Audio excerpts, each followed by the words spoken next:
Nous sommes l'harmattan, on souffle la fraîcheur de l'innovation. Nous sommes les enfants de la télé. Mesdames et messieurs, bonsoir et bienvenue dans votre émission L'homme de la semaine. L'émission qui est au chevet de toutes les générations sur Wassare TV. La télévision qui est en train de camper le décor merveilleusement bien partout au Sénégal et lui-même à travers le monde. Tey nag ñu am benn ndaandaan bu ñuy dal ñu naan ko Lino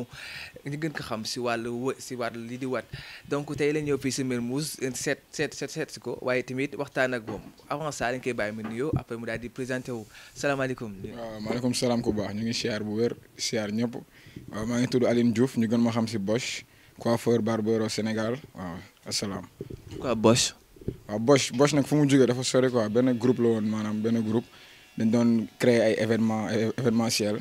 waaw dañ doon tasante à l'époque chaque samedi aussi Plaza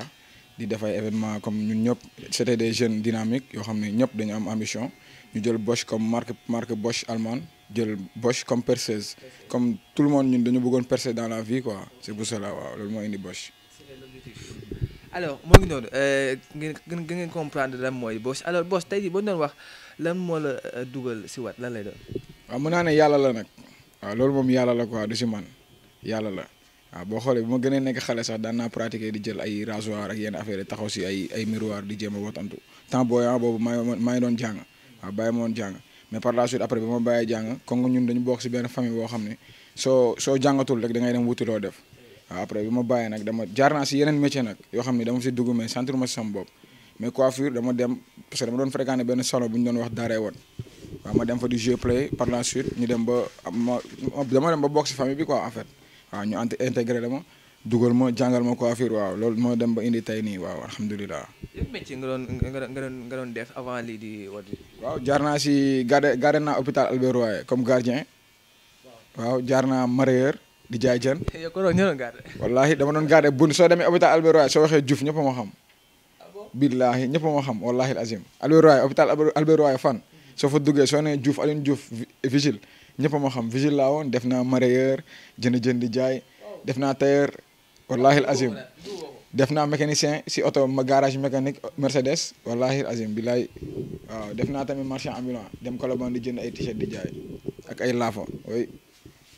yooyu yëpp bu ñu la gisee nga yaakaar ne yow jaaroo si quoi. non si jaar naa si parce que affaire yi tëbul tëb rek mel nii de dafa métti woon avant ñu jaar si lu métti nag mu métti. trop ñi ma jege moom ak ñi ma wër xam nañ li may wax ni dëgg la wala du dëgg billaay. ban moment nga toog jàpp ne kat wat bi mun naa si am dara déclic bi lan la woon fan la woon. waaw mooy bi ma commencé wat bi may wat parce que man fi ma jàngee wat ñetti at laa fa def ma fa defee ñetti at yàlla du ni ma ko bëggee woon noonu la ko yàlla dogalee quoi mais xam nga yàlla tamit su lay defal suy defal day mel ni luy yàqu quoi dama am problème ak sama patron bi ma jàngal wat c'est affaire yu banal yoo xam ne joru sax ma si égaat quoi mais bu ma demee sama kër toog. aw moon fan laay dem xaw ma la laay def korité moo doon jot ma booy ñëw sama gaale xaw ma fan laay wootee quoi ma génnee sama nekk bagage yi fa nekk yëpp dafa benn miroir sama benn drap boo xam ne sama maam moo ma ko joxoon pour ma koy sangoo drap bi laa daggate def ko kap pour gars yi di si woot foofu moo indi affaire yi. événement korité la woon korité benn booy laa woot mu génn si terrain basket bi indil ma pipoolu àdduna ah mais moom gisatuma ko nekku sa Sénégal booy bi nekkatu fi voyagé na dafa dem jàngi. bilaay. si jour maanaam si période Korité boobu nga jàpp ne man mii kat am na benn talent boo xam ne moo ngi si man. non su bu doon si man kese la nag damay paan mais sama benn xarit moo ma gën a boosté parce que moom moo ñëw ne ma booy sa talent bi nga yore nii pourquoi muy des sa kër. ma ne ko xam nga rek soo nekkee jeune ak Sénégal fii boo nekkee si benn affaire boo xam ne dañ la war a jàppale duñ la jàppale quoi amoon benn membre famille boo xam ne amoon na taxaw pour boosté ma tey am naa ko quoi. yeah booy bi moo ñëw sama gaal ne ma pourquoi lii yow sa talent bi nga am muy des sa kër ma expliqué ko sama problème. moom tam mu dem seen kër ñëw ma foog ne day foo ni muy foowee di lox nii génnee 350 000 la génnee si poche am jox ma ko il s'appelle Letlo maa ngi koy bëggee de passage quoi oui 350 000 la génnee jox ma ko ma jël man tamit lu ma liggéey si korité bi boole ko mu doon dara si laa dem ubbi benn salon Liberté 4 loolu pukus la woon sax oui. affaire damaa kii alors kooku sa xarit la woon wala parce que loolu c'est difficile fu mu toll nii nga am. saa nit mun naa ne sax kooku sama xarit parce que kooku. defandoowuñu dara mais benn nit la boo xam ni daf ma gis nii yàlla billaahi mu gis ma bëgg moo pare yéene ma gis ni que man mii war naa mën dem moo tax loolu tam mu def ko quoi man mun naa jàpp ni loolu la mais kooku am naa ay xarit yoo xam ne def naa ak ñoom lu bëri loo xam ne seexuñu ko man ak moom quoi mais mu naa ne yàlla mbiru yàlla la rek moo jóge si moom jaar si moom mu doon nit boo xam ne tamit nit bu baax la bu dee dina gis lii waaw maa ngi koy bëggee bu baax di ko wax ni tamit moom man ak moom am na lu ñu waxante quoi ba léegi juguma si wallahi azim maa ngi si billaahi. alors des fois yenn métiers yi boo koy def say parents ñu ko bëgg parce que ñoom li ñuy bëgg mooy maanaam seen doom jàng tekki toog si bureau parce que Sénégal ñun ñëpp moom la ñuy rêvé alors est-ce que c'était facile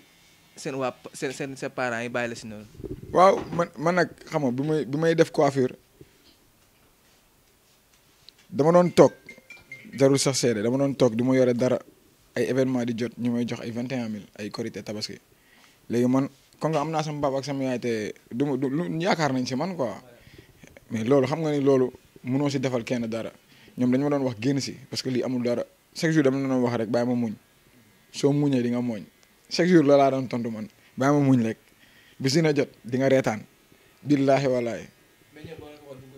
non période boobu moom gëmuñu ko woon non man nag temps xale depuis temps xale ñu ma xam ñëpp xam nañ damaa gëm sama bopp depuis temps xale bañ naka si moo yi ma njëkk comprendre en anglais mooy I was born ready loolu laa njëkk comprendre si anglais si yi ma njëkk comprendre si la bokk mooy je suis né prêt man moom dama gëm sama bopp bu yàgg gëm sama bopp carrément waaw. mais des fois dina am ay jafe-jafe si mère bi wala si paa bi nga dëgër ñu non attends kii il faut que ñu jaay ko pour dara pour mu génn ko. waaw da doon metti man daanaka diggante 2012 2013 2014 ba 2015 mënu ma la wax yan bien laa jaay si samay bien pour jox ko sama yaay ak sama pap parce que judduwuma si benn famille boo xam ne sama yaay ak sama pap dañu yore quoi ba man damay yaakaar si ñoom non dama juddu si famille boo xam ne man maa war a jug relever défi bi pour defal sama yaay ak sama pap dafa am avant ñuy def émission bi parce que du ñëw tëb rek daal di invité nii ki te xamuñu ko ay kàddu yu nga xam ne nii dafa jëm sa yaay peut-être moom bu saane lii dina xam ni mu wax yéen ñaar seen relation dafa nekk relation boo xam ne relation bu garaaw la man bu ñuy wax si yenn kàddu yi dafa ma touché woon alors que yow ñaar seen relation lan la. sama yaay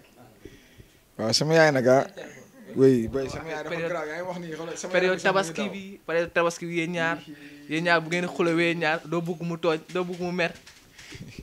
yaay dafa garaaw quoi yaay dafa garaaw de billaahi du ma bëgg sax di wax si moom parce que loolu day tooyal sama xol quoi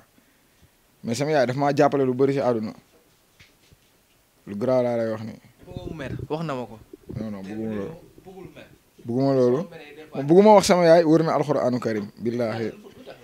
non parce que nit la quoi ku sañoo da nga am yaay bu mel ni moom quoi koo xam ni tey mun naa ne démb man ñëpp démb ñu bëri newuñu woon dinaa mel nii tey mais moom moo jàpp rek taw bàyyi booba léegi barki alxuraan. est-ce que mën nga xool caméra bi wax ak moom. day metti ba billaahi day metti wër na alxuraan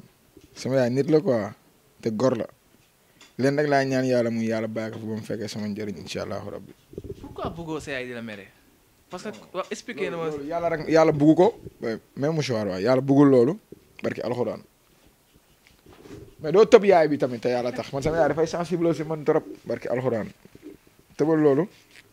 te pour vous dire ces internautes yu Wassare waxoon na ma ko maanaam yaay ji waxoon na ma sànq boo koy laaj maam suñu diggante dina jooy. fi ñu jaar dafa sori de. billaahi toogoon nañ benn période boo xam ne gisuñu kenn te léegi mun naa ne ñëpp dinañ ñu woo téléphone parce que àdduna moo demee noonu quoi mais toogoon nañ benn période boo xam ne gisuñu kenn man moom personnellement man moom laa doon gis ak sama maam bu jigéen bu jur sama paap billaahi mu metti nag ba may yóbbu daara ak lépp li taxoon mu yóbbu ma daara mooy pour sama jàmm yaram la pour ma nekk nit xam àdduna wallaahi azim sama yaay jàmbaar barki yàlla joxuma ko ay milliards de mais jàmbaar la billaahi. pourtant moom jàpp ne jox nga ko ay milliards. non li ma ko jox matul milliard matul dara wër na Seydina Mohamed defal gu ma ko dara sax dara barki alxuraan billaahi moom xam na yan yéene laa am si moom. sànq dafa wax ay kàddu mu ngi koy wax Fatou Mbacké moo ngi taxaw mu ni dafa am doom ñett ñii buñ ko gërëmee mooy ça veut dire que kenn mënatul ko dara muy yaayam papaam ak sëñam te ñoo ñëpp gërëm nañ leen. mooy loolu dañuy sant loolu moom dañ siy sant yàlla rek billaahi parce que am na tey ñu fi nekk ñoo xam ne da nga leen di gis ay exemple lañ ñu ngi liggéey mais mënuñ defal seen parents yi dërëm 100 francs wala 200 mënuñu ko seen parents yi lu ñu am ñu ngi dem di foo di def yenn affaire yi mais man nag am naa xelu loo xam ne man xam naa quoi ñoom lan nañ daj ci man bu ma nekkee xale gisum ñoom ñoo lay boot ñoom ñoo lay jox nga lekk ñoo lay jox ngay naan kon tey soo demee ba yàlla wërsëgalee la may la tuuti as tuut ñu ngi sant yàlla nag bu baax waaye da nga leen war a rendre hommage quoi nga delloowaat leen seen gëdd waajur daa fort quoi démb rek dama toog par hasard nii sama benn xarit laa àndaloon koo xam ne sama xarit dëgg la mais moom dañ doon waxtaan ma koy conseillé quoi comme si que kon ko yaayam daa génn àdduna magamu jigéen rakamu jigéen moo fi nekk du moins naka jàppee comme yaay quoi parce que yaay daa fort bu demee ngay comprendre kenn mënu la bëgg si àdduna ku nu la sa yaay di bëggee amul barki alxuraan soo feebaree moom mooy toog du lekk ñëpp dañ lay romb nii nice barki alxuraan waxuma la nag bis bu génnee àdduna si ngay soog a comprendre yow ñëpp ñu la doon reetaan nii yëpp du loolu moom moo tax barki alxuraan yaay dafa fort de billaahi walaay lay génn foofu parce que sànq waxtaan bi moom doon neex mais grave bu ñu duggee si yaay yaa ngi gis moom commencé jooy changé kanam complètement alors léegi dañuy ñëwaat dellusiwaat si biir wat bi des fois taxaw nga benn bis peut-être kenn ñëw dugg si nga ni waaw kii mosuma woon yaakaar ni dina jàkkaar boppam dina wat bëri na torop barki alxuraan bëri na torop ma dama doon toog di rêver di wat ay artistes wallahi azim toog naa fii di rêver di wat naan kii kañ laay toog ba wat ko te pourtant bu mu ñëwee Sénégal bu ma koy wat day mel ni ndox xaw ma sax ay niño ñoo dama doon toog di rêver pour wat ko xam nga am na benn acteur film Jimoon Usu kooku mosuma woon xalaat sama àdduna naa wat nit genre nit yu mel noonu ba si ay daju yu ndaw yi daju jour ma koy wat fii laa toog di wat samay xarit laa fi nekkaloon ak ñu may liggéeyal buñu may woo man comprendre ma sax defuma si benn jéego dama toog ñu woo ma daju est là est-ce que tu peux venir demain le coiffer à terre bi tatatan nice noonu la billaahi loolu mooy àdduna mais gëm naa loolu lépp dama koy santaate yàlla rek waaw ñu santaat yàlla bu baax wóor na alxuraan billaahi ça vient que commencer damaguñu fenn ay xale yu ndaw lañ amaguñu sax béjaaw ñu ngi soog a toor billaahi ñu ngi soog a door te gëm naa ni ñeneen ak ñeneen dinañ leen wat sama rêve yi amul si ñooñu kese wallaahi. de même que artistes sénégalais sax. waaw artistes sénégalais waaw bien sûr bëri na trop man dama doon toog di envoyer message su ma duggee sama Instagram mun naa la woon dama doon toog di yónnee message ay sàmm posi booy kaay ma wat la lii kaay ma defal la lii oui kaay ma wat la billaay ay duuru fay des vidéos yenn booy parce que xam nga tey boo nekkee jeune pour nga mën a egg si yenn level yi maanaam sa rêve day bokk si nga wat yenn gars yi nga xam ne ils sont un peu populaires quoi loolu da lay sauver su lu bëri da lay dimbali loolu moom da lay dimbali waaw parce que am na ay nit yoo xam ne dañ toog seen kër duñu mës a mën am envie sax watu si ñoom il suffit que ñu gis benn nit watu na si yow rek dañuy ñëw watu nice. alors tey boo ñu wax sa relation ak yenn artistes yi lan la. ça vient naturellement parce que man moom naturellement laay dundee quoi des fois mun naa xëy ñàngal des fois mun naa ñëw ree xam nga parce que nit laa quoi te nit ku nekk ni ngay dundee mais man artistes yi jàpp ma si kenn par lii ku si ñëw naturellement laay dund ak yow. même su may bàyyi naturellement nga may bàyyi su ma lay bàyyi tamit naturellement laa lay bàyyi mais artiste Sénégal yëpp laa lay artiste ak Sénégal ak boo génnee Sénégal ñëpp naturellement laay dund ñoom comme nit ak nit waaye amul ay Papa Ndiaye amul ay Demba Ndiaye naturellement parce que man noonu laay dundee quoi oui naturel doo gis si man leneen du ma la topp di la lâcher du ma la def dara tu viens da ngay ñëw parce que man sama liggéey moo ma may loolu quoi en fait dama liggéey ba egsi si lu tax ñoom tamit dañu war a bàyyi seen affaire ñëw si man quoi envers man boo xoolee léegi artistes yu bëri dematuma seen kër di leen wati ñii dama doon dem seen kër di leen wat mais léegi ñoom ñëpp dañuy ñëw parce que may bëgg tamit image salon bi am tuuti voilà am tuuti merci. alors dama gis Instagram je sais pas est-ce que moom la wulu moom benn doomu président mu ngay wat. moom la kay Ibrahima Sall la doomu Macky Sall la man ragaluma sax lu ma Ibrahima Sall la doomu Macky Sall la te bu ma waatee tey ma dem fa dama koy wat waaw Ibrahima la sama xarit la. sama gaañ la pour muy leer quoi. doomu Sonko doo ko wat. doomu Sonko su ñëwoon ma wat ko gratuitement boo bëggee dégg-dégg. mais Ibrahima da nga ko fayeeku. non Ibrahima booxul Ibrahima sama xarit la doomu Sonko sama rakk la Sonko xam naa doomam dañuy toog fii weeru koor jot dañuy ñëw fii nii doomam fii lay jàngee fii si ginnaaw dañuy romb fii chaque jour sunu xarit la booy bu yaru xam nga waaw loolu la quoi bilaay. mais tax ngay fayeeku Ibrahima te booy Sonko do nga koy fayeeku gratuit. non waxin la rek. maanaam su ñëwoon dama koy wot comme ñee parce que tamit man damay liggéey man sama liggéey laa yore man faruma man damay liggéey de man Sénégal laa far pour muy leer quoi voilà. mais Sénégal nga far di fayeeku kële kenn nga war gratuit. non parce que kii comme xam nga kii tey yàlla dimbali na ko ba mu ngi si ay études supérieures mu ngi jàngi Europe ak lépp te booy bi mu ngi soog a door quoi fii daf ñuy romb ay weeru koor sax daf fiy ñëw dina ñoom dañuy joxe ay ndogu fii nii que nañ leen jàppale si ndox yi ak affaire yooyu noonu ñun yàgg nañ def suñu participation di leen jox ay paagu ndox ak yëpp ay boissons si weeru koor parce que loolu koor la quoi loolu defal yàlla nga xëy defal mais booy bu ñëwoon tamit dama siy jàpp rek parce que booy la amagul yàlla xam nga yàlla loolu la bëgg da ngay dimbali koo xam ne amagul. sama zaar yi xam ne amagul bu ñu ñëwee day wax. non booy loolu amul problème ñun fii chaque jour ñu maye fi ko dañuy maye coiffure waaw booy liggéey moom dañ koy maye nii da ngay gis nit bu ñëw boo xam du yor woto du yor xaalis bu mu wotoo da ngay ñëw toog ñu war la wala nga gis benn nit boo xam ne day ñëw ne la tey xoolul prix yi xamul ñaata nañuy wote ñëw woto ba pare ne la 1000 francs laa yore loolu si mën da nga koy ne jëlal garaawul nga def ko te yàlla tax oui non loolu moom kenn mënu ko tere wax dëgg fa yàlla. alors mais des fois tamit concurrence bi tamit dina la permettre ngay gën a évoluer maanaam sa wat. sama genre yi nga xam ne LP lay watoo donc bis ni tey bàyyi naa ko sax. force la concurrence mooy tax concurrence soo ko amul rek doo dem foo nga am tey jamono bii da ngay gis ay booy dañ tàng de booy ndaw yi dañ tàng jër bay lakke grand bu si watul loo xam moom jàppal ne booy dañ lay suul de. xam nga LP. waaw LP laaj ma Alioune Diop ku moom LP nga may laaj Alioune Diop sama turandoo la maa ngi koy nuyu xam na ma bu baax oui. LP gars yi mën nañ de. waaw du ma ne munuñu parce que su ma nee munuñu loolu la ma soxor gars yi dañuy wot ñëppay wot ñëpp dañuy wot mais clients yi ñoo am seen choix quoi fu leen neex nañuy dem. mais fii bu doon xool kon mën nañu wax ne yaay number one ku dem bay wat doomu président moom Fall. non loolu du number one loolu mën naa ne wërsëg la rek yàlla moo ko tudd mais am na ñu ma gën a tàng fop wat quoi waaw am na ñu ma gën a tàng da ngay gis de mais du gaaw de pour wax bi leer quoi dama koy gis mais du gaaw c'est très rare su ma ko gisee benn yoon balaa ma koy gisaat dina def ay 1 an 2 ans may soog a gisaat te man dama sopp ñëpp laay superviser ñëpp coiffeur yëpp Sénégal am leen di xool benn par benn. tey jii boo gisee benn nit maanaam béy di romb la wat bi nga xam ne nii peut-être jàpp nga ni wat bi marqué na ma touché na ma nooy def après. non man nag dama benn jikko man su ma la rombee nga am contour yu yàqu dama la koy wax su ma la rombee nga am wat bu rafet dama la koy wax man damay apprécier quoi su rafetee bu ñaay tam dama la koy wax bu ma la ko waxul tam naa la ko wax neneen yow di nga xam ne li ma la wax nii lii lay signifier quoi. mus nga wat nit moo xam célébrité lay doon peut-être après mu mer wala mu kontaan. célébrité mu mer non gisagu ma ko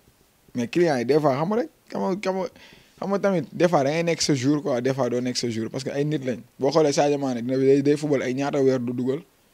te pourtant daanaan la dañuy xool Messi day toog ñaata weer du dugal te pourtant daanaan la Messi moo daax football si àdduna loolu la rek des fois da ngay ñëw nga tiim bopp nit da ngay def loo xam ne yow sa bopp mën nga xam ne lii baaxul mais client bi du ko xam. ñii watu. war nga Vigie nañuy dem si le 5 août incha allah Baye Mass ne la bëgg nga wat. Baye Mass day xaar sama baat ci kaw day xaar nëbbatuwuma de Baye Mass day xaar. mais est-ce que maanaam tey Vigie ni muy ñëw di wat fii moo tax bu Vigie sama boy la Vigie sama gaañ la non attends buy wax si wéy rek ñaar yëpp du loolu sax ñoom ñaar dañu bokkul quoi au fait waaw ñoom ñaar bokkuñu quoi bokkuñu ay profil li ñuy def quoi kii lii lay def kee lay def mais pour bu gars yi toggee ku si nekk nga toog sa kër consciemment di nga xam ne Vigie du moromu Baye Mass quoi Vigie bi c'est un phénomène boo xam ne yàlla moo ñu ko wàcceel dañ nga ko war a nangul comme Cristiano Ronaldo la ak Messi Vigie mooy Messi Baye Mass mu naa ne mooy Ronaldo moom bu liggéeyul du am. mais ici on parle de talent et de phénomène. Est-ce que talent gënul phénomène. non talent mais talent day fay. talent day fay. talent day fay. talent day fay. day fay. talent day fay. talent si boppam day fay. billaahi gis nga ñoo xam ne kenn ëpp leen woon talent te gisatoo leen. non du question de liggéey xam nga tey bu fekkee da nga ko wax si liggéey rek ñaari booy yi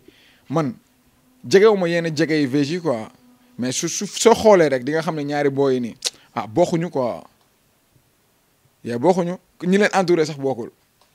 dama yàlla baal. non Baye Mass tàng na mais ñi ko entouré tamit ñooñu des nañ ñor parce que baax na léegi xam nga tey ne xam nga le 5 jotagul le 5 jotagul léegi maa ngi xaar gars yi bu yeboo ngeen vaar ma le 5 jotagul de bu fees di am le Vigie mooy fees le non parce que moom la xam nga tey déggoo xale yu bëgg ñetti soo xam wala tëgg concert mais boy bi moom la boy bëgg quoi même pas yi mais rek ñëpp moom la ñu bëgg kii di Vigy peut-être xale yi dañ fa fees de loolu amul benn problème mais maanaam tey jii boo bëggee woy bi nga xam ne moo lay yee woy bi nga xam ne dina dugg sa biir xol Baye Mass moo koy woy. Baye Mass man déglu naa yenn son mi quoi déglu naa yenn son mi de. bu bees bi sama gaale laa toog parce que bu ma gisee ñu def benn affiche moom ak Vigy laa toog carrément xool quoi pour dégluwaat son mi parce que déglu ma nit boo dégluwul mënoo ko juger quoi mais ma dégluwaatee son bi non Baye Mass neex na quoi mun na woy et tout ça va quoi mais papa Vigy du sa morom de pour muy leer quoi waaw. c'est son frère. non Vigy sama rakk la Baye Mass sama rakk la ñoom ñaar ñëpp maa leen mag boo xoolee mais. bokkul quoi bokkul man Baye Mass gis naa ko nii mu pressé sama anniversaire bi benn boy Nourou Sall moom moo fa ñëw di pressé mais gis naa nan lay doxalee quoi xam nga nit balaa nga koy jugé day fekk nga gis benn affaire si moom quoi man gis naa loolu rek moo tax ma jugé nii quoi mais tamit mun na li may wax nii du ma yàlla du ma yonent mun nañ dem ba bis bi ñoom ñaar ñëpp ñu fees la du yàqal kenn parce que on est en vacances lañ nekk quoi waaw loolu moom mun na am. Alors, moi, que le meilleur gagne. Même fait que Baye Mass, c'est un frère, Vigy encore aussi, c'est un frère. Je supporte quoi. Baye Mass tey. Man moom waxu far laay wax nëbbatuwuma quoi parce que Vigy laay gis Vigy laa xam Baye Mass xamuma ko xamuma. Vigy boobu watu fii il faut nga woo ma.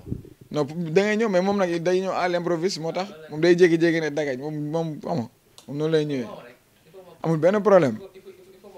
fii laa lay koj. non Vigy. rajo nga ñu Saint-Louis waaye bi waa fii laay koj. macha allah mais booy gars yi nañ la koccan bu yow moo nga xam loolu ouais.